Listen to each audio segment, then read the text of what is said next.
आईच्या हातचे धपाटे म्हणलं की वा. आम्ही गावाकडे येणार हे आईला समजल्याबरोबर तर आईने लगेच धपाटे करायला घेतले. आई गरम गरम धपाटे करत होती आणि मी गरम गरम खायचं काम करत होते. काय ती चव, बापरे! खरंच धपाटे एवढे छान झाले होते ना, काही सांगायलाच नको. मी पण मागच्या वेळेस धपाटे बनवले होते.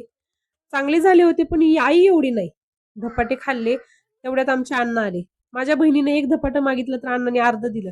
कारण या दोघांचं तर तू मे सारखंच होतं. आणि दादू म्हणत होता अण्णाला की चला बाहेर. दादू घेऊन गेला अण्णाला बाहेर. आणि आमचं जेवण झालं की आम्ही निघालो आईच्या मंदिराकडे. तेच तुळजापूरच्या आईचं मंदिर. एवढं सुंदर मंदिर आहे ना. आम्ही मंदिरात गेलो आणि दर्शन घेतलं. माझ्या पोरी तर नुसते खेळायचंच काम करत होत्या. त्यांना मंदिर काय आणि ग्राउंड काय काही समजत नव्हतं. आणि सोना लागली होती इथली सेवा करायला. कारण तिला आईच्या दारात आलं की तिला सेवा करायला खूप आवडते. हे आहे चिंचाचं झाड जे की आमच्या कॉलेजच्या पुढे आहे. गावभर फिरून आल्यानंतर संध्याकाळी या दोघांची भांडणं लागली ते म्हणजे घोड्यासाठी. दादू एवढा एवढा आहे, पण या पोरींना माझ्या एवढं हैराण करून ठेवले ना.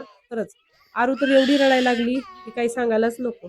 चला तर मग लाईक आणि सबस्क्राईब करा. धन्यवाद.